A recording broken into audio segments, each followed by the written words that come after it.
Hello friends, welcome back to the champions of GA YouTube channel. स्वागत है आप सभी का चैंपियंस ऑफ जीए के इस यूट्यूब चैनल पर। आज है 1 मई, यानी कि एक नया माह शुरू करेंगे हम करंट अफेयर्स का। तो 1 मई से संबंधित जितने भी करंट अफेयर्स के क्वेश्चन है इस वीडियो में हम डिस्कस करेंगे।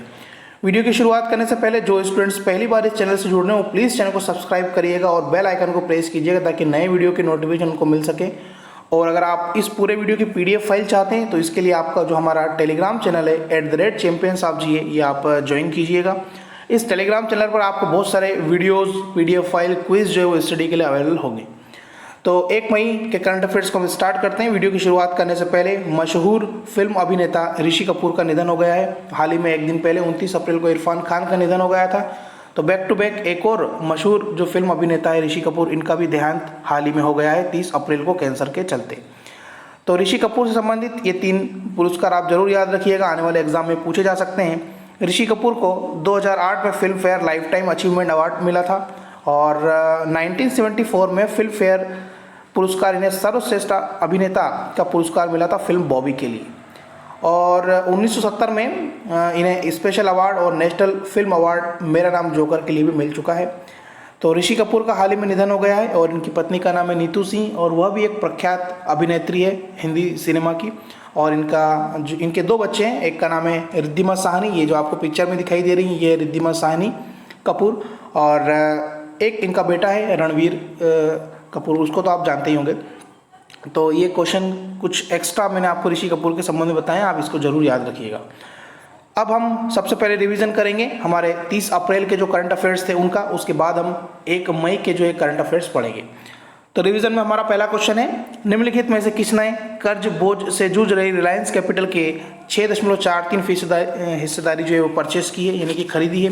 तो आपको मैंने लास्ट वीडियो में बताया था कि जो रिलायंस कैपिटल है यह अनिल अंबानी की कंपनी है जो कि मुकेश अंबानी के भाई है। तो HDFC जो है यानी कि हाउसिंग डेवलपमेंट फाइनेंस कॉरपोरेशन, इन्होंने रिलायंस कैपिटल के जो लगभग 6.5% हिस्सेदारी जो है वो परचेस कर ली है। ठीक है, तो इस क्वेश्चन का आंसर होगा HDFC। HDFC का जो हेडक्वार्टर है वो है मुंबई में और इसके जो वर्तमान में MD और CEO है उनका नाम है अजय महाजन। दूसरा प्रश्न है, केयर रेटिंग के हिसाब से भारत के चालू वित्त वर्ष 2020-21 में सकल घरेलू उत्पाद दर, जिसको हम GDP बोलते हैं, उसमें कितने प्रतिशत की वृद्धि दर्ज की गई है। तो केयर रेटिंग के हिसाब से भारत का जो करंट ईयर चल रहा है अभी 2020-21, इसमें भारत की जो GDP रहेगी वो रहेगी 1.1%। तीसरा प्रश्न है, फेसबुक में ग्रुप वीडियो चैट करने के लिए कौन सा नया फीचर जो है वो हाल ही में लॉन्च किया गया है। तो अगर आप फेसबुक में वीडियो चैट करते हैं या ग्रुप चैटिंग करते हैं तो आपको पता होगा मैसेंजर रूम, ये नया ऑप्शन जो है, नया फीचर जो है फेसबुक में अभी जुड़ गया है। तो इसे आप याद रखिएगा। फेसबुक का जो हेडक्वार्टर है वो है कैलिफोर्निया, संयुक्त राज्य अमेरिका में, और इसके MD और CEO है मार्क जकरबर्ग, ये भी आप याद रखिएगा।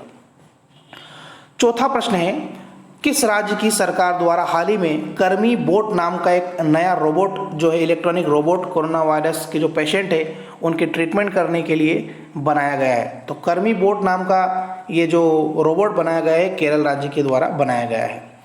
कोयला मंत्रालय द्वारा वित्तीय वर्ष 2020-21 के लिए देश का कोयला उत्पादन लक्ष्य कितना रखा गया है। तो ये 710 मिलियन टन जो है इस साल का लक्ष्य रहेगा। 2020-21 का 710 मिलियन टन की आवश्यकता इस साल जो है वो कोयले की रहेगी भारत को।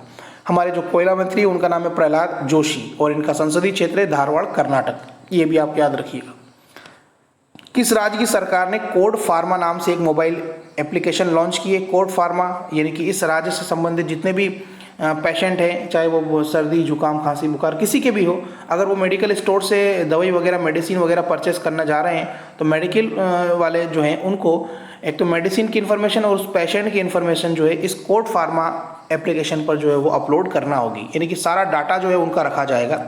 तो ऐसा किया है आंध्र प्रदेश की सरकार ने। आंध्र प्रदेश के जो वर्तमान में मुख्यमंत्री उनका नाम है YS जगनमोहन रेड्डी और वहाँ के राज्यपाल है विश्वभूषण हरिचंदन। तो आप याद रखिएगा, कोड फार्मा नाम का एक मोबाइल एप्लीकेशन हाल ही में आंध्र प्रदेश के द्वारा लॉन्च किया गया है। हेल्प मी नाम का मोबाइल एप्लीकेशन किस राज्य की सरकार द्वारा हाल ही में आवश्यक सेवाएं प्रदान करने के लिए शुरू किया गया है। तो ये हरियाणा के द्वारा किया गया है हेल्प मी। इस मोबाइल एप्लीकेशन पर आपको ज़रूरत की जितनी भी सामान है, आपको जो लगता है किराना है, मेडिसिन है, जनरल स्टोर्स का सामान है, तो आप इस एप्लीकेशन को डाउनलोड करके ऑर्डर दे करके होम डिलीवरी करवा सकते हैं। तो हेल्प मी नाम का ये मोबाइल एप्लीकेशन लॉकडाउन की स्थिति में जो है हरियाणा सरकार के द्वारा शुरू किया गया है। हरियाणा के मुख्यमंत्री मनोहर लाल खट्टर, यहाँ के राज्यपाल है सत्यदेव नारायण आर्य और हरियाणा की राजधानी चंडीगढ़। किस कंपनी ने लेह और नई दिल्ली में, यानी कि लेह और नई दिल्ली के बीच, आप ऐसा याद रखिएगा इसको, हाइड्रोजन कार और बस लाने के लिए एक परियोजना का शुभारंभ किया है? तो ये जो एनटीपीसी कंपनी है, इन्होंने ये लेह और नई दिल्ली के बीच में जो हाइड्रोजन कार और बस जो है वो चलाएगी। तो ये काफ़ी इंपॉर्टेंट क्वेश्चन, याद रखिएगा। अगला प्रश्न, किस देश ने कोरोना वायरस के चलते उनका जो एक युद्ध अभ्यास था जिसका नाम है पिंच ब्लैक 2020 युद्ध अभ्यास, ये रद्द कर दिया है? तो ये ऑस्ट्रेलिया की तरफ से एक पत्र भारत की वायुसेना प्रमुख को जारी किया गया है। पिंच ब्लैक युद्ध अभ्यास भारत और ऑस्ट्रेलिया के बीच में होता है, ठीक है, और ये वायुसेना अभ्यास है जिसे ऑस्ट्रेलिया ने मना कर दिया कि वह नहीं करेगा। लास्ट पिच ब्लैक 2020 ये जो इस साल होना था, अब ये होगा 2022 में, और इसके पहले पिच ब्लैक युद्ध अभ्यास भारत और ऑस्ट्रेलिया के बीच में हो चुका है सन 2018 में, ठीक है, तो याद रखिएगा आप। 10वां प्रश्न, क्रिकेटर उमर अकमल पर भ्रष्टाचार के आरोपों के चलते 4 साल तक का बैन लगा दिया गया है। यह किस देश के? तो पाकिस्तान के। इसके पहले मैंने एक और क्वेश्चन आपको बताया था, पाकिस्तान के क्रिकेटर जो है, महिला क्रिकेटर सना मीर, उन्होंने भी जो है अंतर्राष्ट्रीय क्रिकेट से संन्यास ले लिया है। और क्रिकेटर उमर अकमल, इन पर भी जो है 4 साल का प्रतिबंध पाकिस्तान के क्रिकेटर इन पर लग गया है। 11वां स्टडी जीके का क्वेश्चन मैंने आपसे पूछा था, मध्य प्रदेश राज्य का स्थापना दिवस कब मनाया जाता है? तो हर साल हम 1 नवंबर को मनाते हैं, क्योंकि 1 नवंबर 1956 को मध्य प्रदेश की स्थापना हुई थी। मध्य प्रदेश का मंगल पांडे उपनाम से किसे जानते हैं हम? तो ये कुंवर चैन सिंह को जानते हैं। ये भी मैंने आपसे क्वेश्चन पूछा था। तो ये थे हमारे एक दिन पहले के, यानी कि 30 अप्रैल के करंट अफेयर्स के क्वेश्चन। अब हम डिस्कस करेंगे 1 मई के करंट अफेयर्स। तो 1 मई का हमारा पहला क्वेश्चन है, आरबीआई जिसको हम रिजर्व बैंक ऑफ इंडिया कहते हैं, इन्होंने म्यूचुअल फंड इंडस्ट्री के लिए कितनी रकम की स्पेशल लिक्विडिटी स्कीम, यानी जिसको हम विशेष तरलता सुविधा कहते हैं, का ऐलान किया है? तो आपको पता होगा, अमेरिका की एक कंपनी थी जिस कंपनी का नाम था फ्रैंकलिन टेम्पल्टन, मैंने आपको बताया था। तो इन्होंने अपने जो 6 म्यूचुअल फंड की स्कीमें हैं उनको भारत में बंद कर दिया है। तो म्यूचुअल फंड जो है वो बंद हो गए हैं 6। तो इस स्थिति में लिक्विडिटी की समस्या होने का डर लोगों को सता रहा था। तो ऐसी स्थिति में जो है लोगों ने तेजी से अपना पैसा निकालना शुरू कर दिया है, जिससे कंपनी के पास कैश की कमी हो गई है। तो इसकी पूर्ति करने के लिए, मदद करने के लिए आरबीआई ने म्यूचुअल फंड इंडस्ट्री के लिए जो है 50,000 करोड़ रुपए की जो है विशेष तरलता सुविधा देने का ऐलान किया है।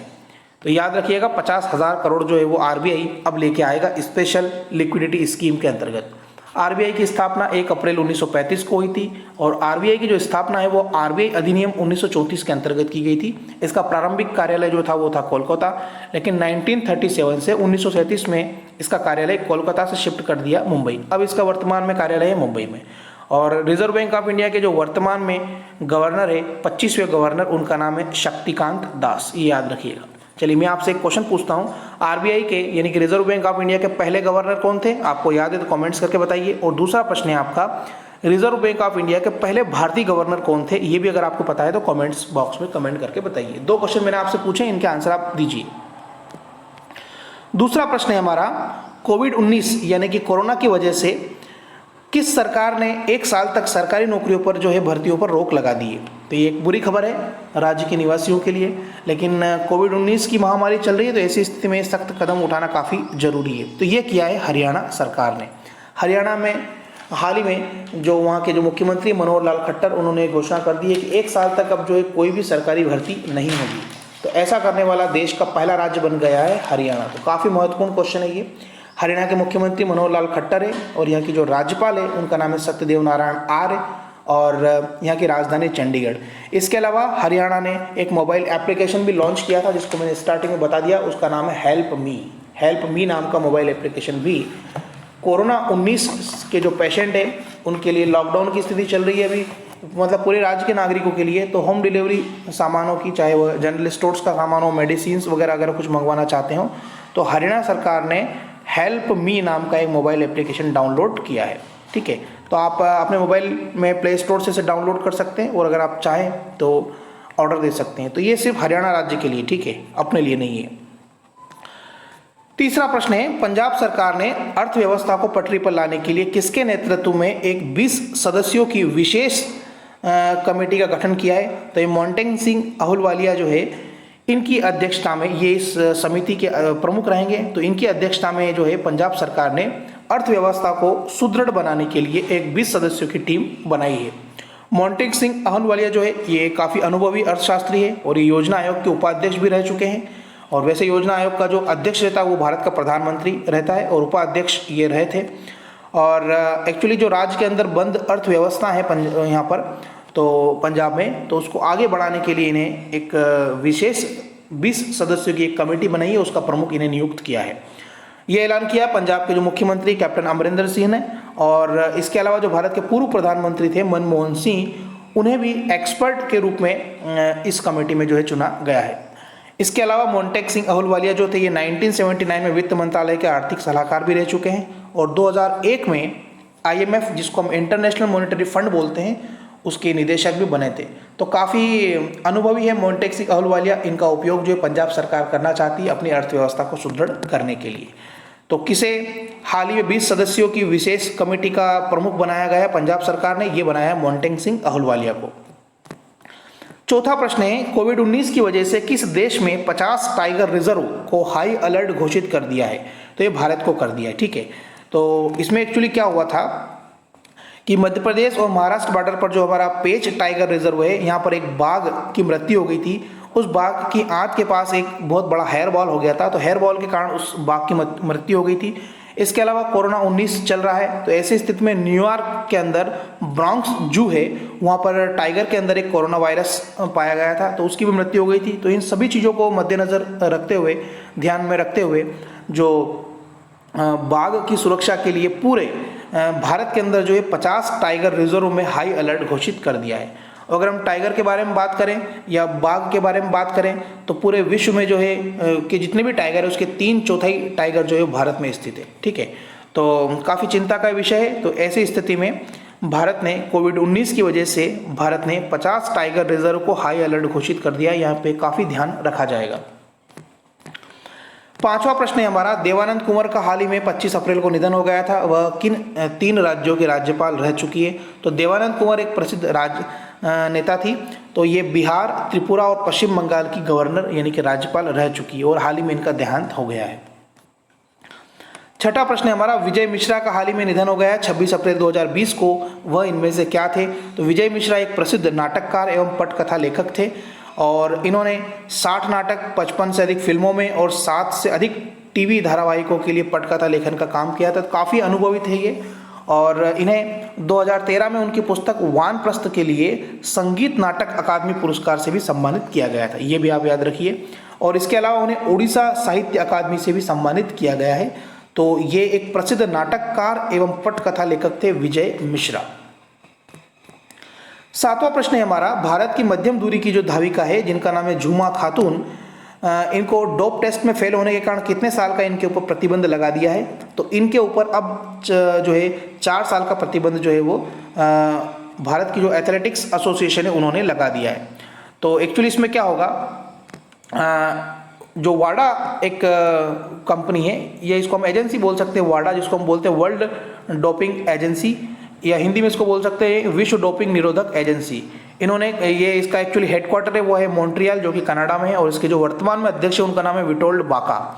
तो जो वाडा एजेंसी है इन्होंने झूमा खातून का सैंपल लिया था और उसमें जो सैंपल था उसके अंदर जो है डिहाइड्रोक्लोरोमिथाइल टेस्टोस्टेरोन की मात्रा, यानी कि एक प्रकार का केमिकल होता है जो क्षमता बढ़ा देता है एथलेटिक्स की, तो वो मात्रा पाई गई और वो जांच में जो थी वो पॉजिटिव आई है। तो ऐसी स्थिति में वर्ल्ड एंटी डोपिंग एजेंसी ने जो है रिपोर्ट पॉजिटिव दी है।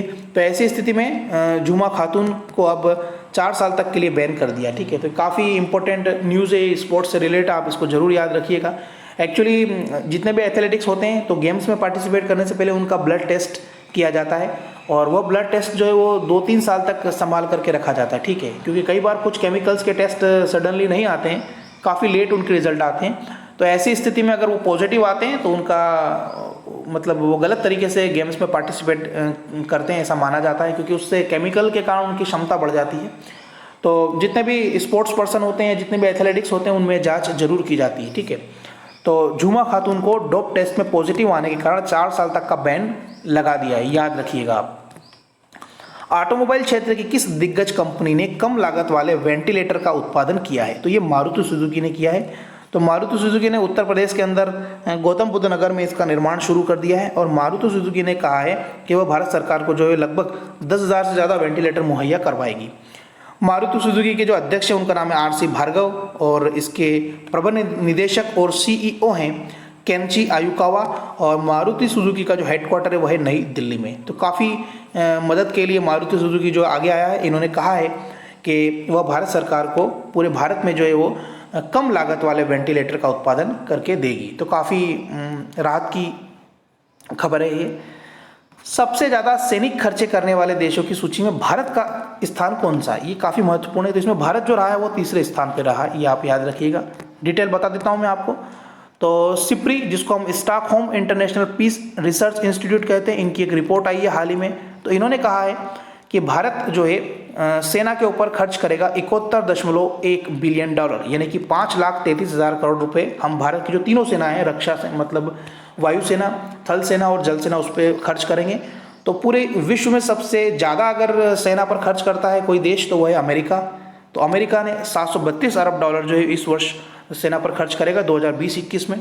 दूसरे स्थान पर चीन है 261 बिलियन डॉलर के साथ और 71.1 बिलियन डॉलर के साथ भारत है। और चौथे स्थान पर है रूस, 65.1 बिलियन डॉलर ये रक्षा सेवा पर खर्च करते हैं।